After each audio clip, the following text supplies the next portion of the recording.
Suresh Rathi securities की तरफ से आज मंगलवार 22 अक्टूबर के दिन आप सभी का स्वागत है। कल के कारोबार से नकारात्मक बात यह रही कि एचडीएफसी बैंक ने अपनी दूसरी तिमाही की अच्छी आय के बाद 2.6% की बढ़त हासिल की, लेकिन निफ्टी बुल्स को इससे कोई फायदा नहीं हुआ। चर्चित शेयर 1. बजाज हाउसिंग फाइनेंस ने वित्त वर्ष 2025 की दूसरी तिमाही के शुद्ध लाभ में 21% की सालाना वृद्धि दर्ज की, जो 546 करोड़ रुपए तक पहुंच गई।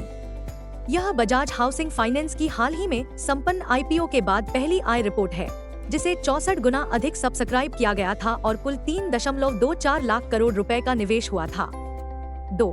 अल्ट्राटेक सीमेंट के शेयरों में कल के कारोबार में 2% से अधिक की गिरावट आई, क्योंकि कंपनी ने अपने कंसोलिडेटेड नेट प्रॉफिट में 36% की गिरावट के साथ Q2 FY25 के कमजोर नतीजों की सूचना दी, जो सितंबर 2024 को समाप्त तिमाही के लिए 820 करोड़ रुपए रहा, जबकि एक साल पहले यह 1281 करोड़ रुपए था। 3. आरबीएल बैंक कल के कारोबार में काफी बिकवाली के दबाव में आया, जो 14% गिरकर 16 महीने के निचले स्तर 174 रुपए 91 पर आ गया। गिरावट बैंक के सितंबर तिमाही के निराशाजनक प्रदर्शन के कारण हुई, जिसने असुरक्षित ऋण खंड में चुनौतियों को उजागर किया। 4. टाटा कंज्यूमर प्रोडक्ट्स के शेयर की कीमत में 9% की गिरावट आई, क्योंकि कंपनी ने वित्तीय वर्ष 2024 से 25 की दूसरी तिमाही Q2 FY25 के लिए तिमाही अर्निंग्स में सुस्त मार्जिन वृद्धि की सूचना दी। 5. ओबेरॉय रियल्टी के शेयर 3.70% तक बढ़कर 2002.60 रुपए प्रति शेयर के उच्च स्तर पर पहुंच गए। ओबेरॉय रियल्टी के शेयर की कीमत में यह उछाल कंपनी द्वारा सितंबर तिमाही के नतीजों Q2 FY25 के मजबूत सेट पोस्ट करने के बाद आया। इसके अलावा इस बात की भी रिपोर्ट ने भावनाओं को बढ़ावा दिया कि ओबेरॉय रियल्टी ने मुंबई महानगर क्षेत्र के ठाणे में अपने नए लॉन्च किए गए 75 एकड़ के आवासीय प्रोजेक्ट में 1348 करोड़ रुपए के लग्जरी घर बेचे हैं।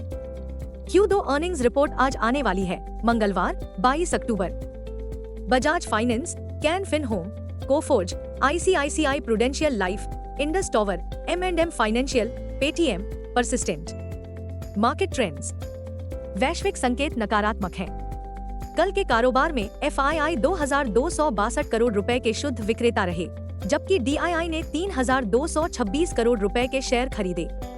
सेंटिमेंट जोखिमपूर्ण होने की संभावना है। दिन के लिए मार्केट ब्रेथ नकारात्मक रहने की संभावना है। निफ्टी के टेक्निकल आंकड़े कमजोर गति का संकेत दे रहे हैं। F&O अक्टूबर महीने के आंकड़ों से पता चलता है कि निफ्टी के लिए ट्रेडिंग रेंज 24,000 से 25,500 जोन के बीच रहने की संभावना है। इंडिया VIX दर सूचकांक 13.76 के स्तर पर कारोबार कर रहा है। निफ्टी PCR 31 अक्टूबर 0.92 के स्तर पर है। बैंक निफ्टी PCR 30 अक्टूबर 0.87 पर है। Nifty outlook. निफ्टी को फिर से झटका लग सकता है। निफ्टी और बैंक निफ्टी के बारे में तकनीकी आंकड़े क्या कहते हैं? Nifty CMP 24,781। निफ्टी पर सबसे बड़ा सपोर्ट केवल 24,350 अंक पर है। तत्काल रेजिस्टेंस केवल 25,221 अंक पर है। दिन की रेंज 24,550 और 24,900 के बीच रहने की संभावना है। दिन के लिए आउटलुक नकारात्मक है। Bank Nifty CMP 51,963। Bank Nifty का सबसे बड़ा सपोर्ट केवल 51,000 अंक पर देखा गया। बैंक निफ्टी का सबसे बड़ा हर्डल अब 52,577 अंक पर है। बैंक निफ्टी का दिन का रेंज 51,000 और 52,500 के बीच रहने की संभावना है। दिन के लिए आउटलुक नकारात्मक है। गिफ्ट निफ्टी एक अस्थिर शुरुआत की ओर इशारा कर रहा है। यह हमें हमारे दिन के कॉल पर लाता है, जो अशांति और चट्टानी वातावरण की संभावना का सुझाव देता है, और सबसे महत्वपूर्ण बात, हमें संदेह है कि बेयर्स प्रतिशोध के साथ वापस आने की संभावना है और संभवतः दलाल स्ट्रीट को घेरे में ले सकते हैं। हमारे दिन के कॉल से पता चलता है कि बेंचमार्क निफ्टी के लिए किसी भी उछाल को 4 नकारात्मक उत्प्रेरक द्वारा सीमित किए जाने की संभावना है। 1. कॉर्पोरेट इंडिया की Q2 आय निराशा। 2. तीव्र FII बिकवाली। इस अक्टूबर महीने में FII ने भारतीय इक्विटी से 82,480 करोड़ रुपए से अधिक निकाले हैं। 3. इस मंगलवार की सुबह मध्य पूर्व में तनाव की वजह से आपूर्ति में व्यवधान की आशंका के कारण कच्चे तेल के वायदे बढ़ रहे हैं। इजराइल और हिजबुल्लाह के बीच बढ़ते संघर्ष और ईरान के खिलाफ जवाबी कार्रवाई की इजराइल की प्रतिज्ञा ने भूराजनीतिक जोखिमों को बढ़ा दिया है।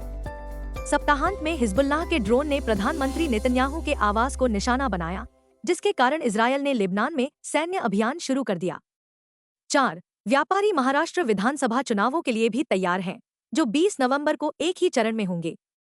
झारखंड में चुनाव 13 और 20 नवंबर को 2 चरणों में होंगे। दोनों राज्यों के लिए मतों की गिनती 23 नवंबर को होगी। संक्षेप में, निफ्टी 25